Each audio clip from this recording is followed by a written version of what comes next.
Welcome pong muli sa aking channel, mga kabrothers. Sa video ito, ang aking i-share sa inyo ay tungkol po sa wiring diagram ng ating motor na Honda XRM 125. Alam niyo po mga kabrothers, ang Honda XRM 125 ay battery operated drive. Ang battery operated drive na motor, mga kabrothers, ang common na pyesa dyan, ito pong walong to. Ngayon po, ituturo ko sa inyo kung paano ang pagkoconnect ng bawat pyesa ng motor at ang mga wire nito para po makapag-produce siya ng kuryente sa ating spark plug. Pero bago natin simulan, kung bago ka pa lang sa aking channel, huwag niyo pong kalimutan mag-subscribe at pakishare na rin po. Huwag niyo rin pong kalimutan pakipindot ang notification bell button para po lagi po kayong updated sa aking mga i-upload na mga video posts.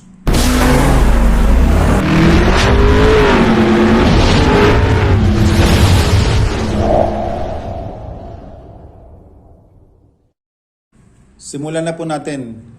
Kung mapapansin niyo po, mayroon na po ako dito i-drawing na parts ng motor. Iyan po ang common na mga parts pagdating po sa battery drive ng motor. Gaya ng mga Honda XRM 125, ito nga pong topic natin ngayon, yung Barako, yung Fury, yung Nexus, yung Supremo, Wave 125. Pare-pares po ang common na pyesa niyan. Nagkakaiba lang po sila pagdating po sa color coding. Yan po tatandaan niyo mga kabrothers. Ngayon po, dito, sa ating topic ngayon, ito pong Honda XRM 125 na diagram. Ayan po. Yan pong walong yan ang kailangan. At ang bawat pyesa niyan, mga kabrothers, kung mapapansin nyo, meron siyang kanya-kanyang wire. At iba-iba ang kanyang kulay. Ngayon, simulan na po natin dito sa battery. Ito pong battery, meron po siyang dalawang wire na nakakonect. Dito po sa ground, sa negative, meron po siya nakakonect na green na wire. Iyan po ang negative ground ng Honda XRM 125. Pagdating naman po dito sa positive, meron po siyang wire na nakakonect, yung kulay red, yung R. Ayan po. Ayan po ang wire ng dalawang connection sa battery. Dito naman po sa regulator, meron po siyang 4 na wire. Pero dalawa lang po ang kailangan natin dito sa ating topic na wiring diagram pagdating sa motor. Yung pong dalawa, parts na po yun ng charging system.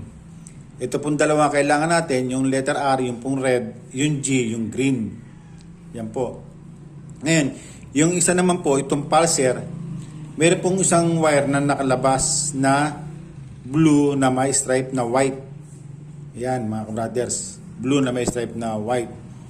Dito naman po sa CDI natin, meron siyang 4 na wire. Yung isang wire niya, yung red na may stripe na black. Yung RB. Ito po yun.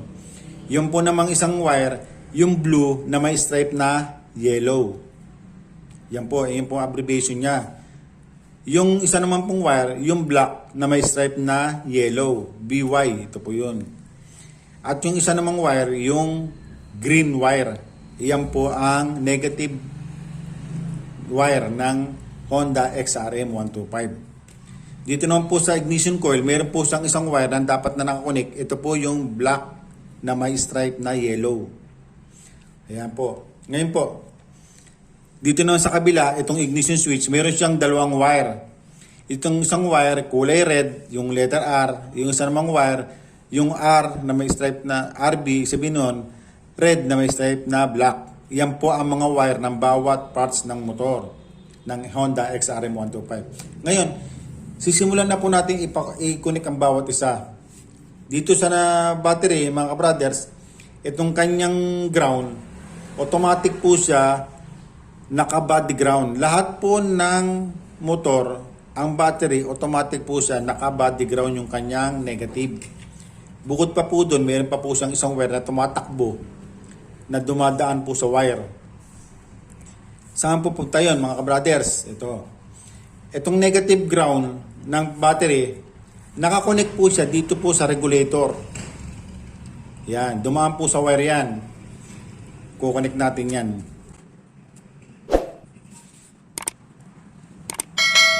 Yan po. Bukod po sa regulator, hindi lang po ang regulator ang nakakonect sa negative ground ng battery. Ito rin pong CDI, meron po siyang ground, itong kulay green na wire, nakakonect rin po yan dun sa negative ground ng battery.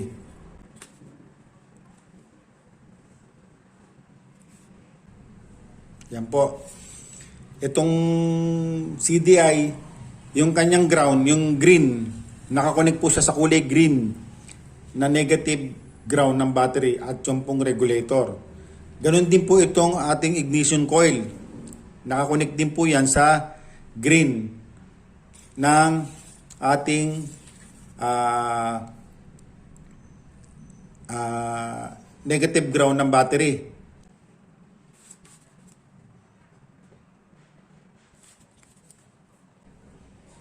Yan po.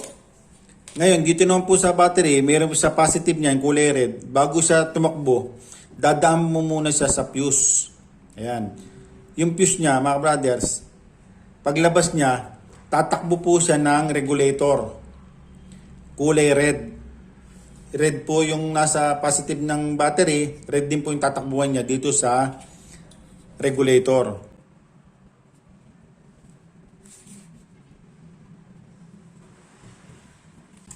Ayan po. Ngayon, ito pong ignition switch, nakakonect din po yan dito sa red. Mayroon po siyang dalawang wire sa ignition switch. Isang red na may stripe na black at saka isang red. Yung pong red, yung po nakakonect sa paglabas ng fuse. Kulay red din po yun.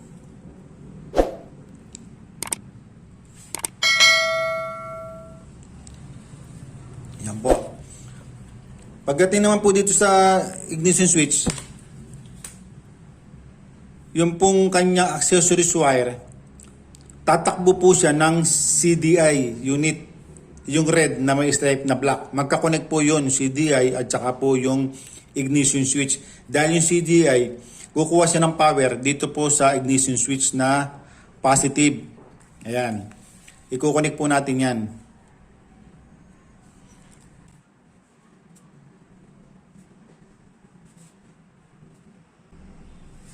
Yan po. Nakakonect na po yung accessories wiring niya.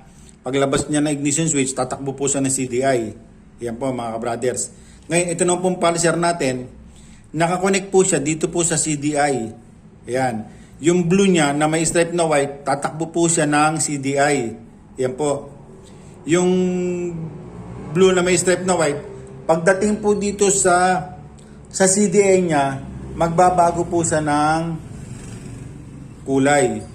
Magiging blue na may stripe na yellow. Ayan po. Nagbago po siya. Dito po.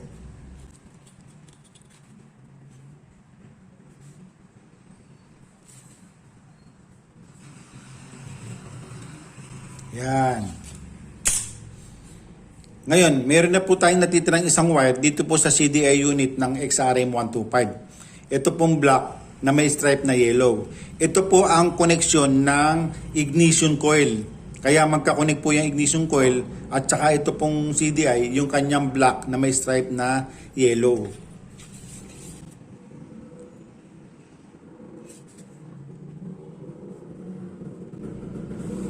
Yan po mga ka-brothers. Ganyan lang po kasimple ang koneksyon ng Honda XRM125. Halos pare-pares lang naman po pagdating po sa battery operated drive. Nagkakaiba lang po sa kulay, sa color coding ng wire. Yan po. Yan. Ngayon po, sana po sa video ito makabigay ng impormasyon sa inyo, makatulong sa inyong mga pang-araw-araw. At sana po may natutunan kayo sa video ito. Ngayon, pwede nyo rin pong i-share sa inyong mga kaibigan at mga kakilala. Sige po mga ka-brothers, maraming pong salamat at mabuhay po tayong lahat.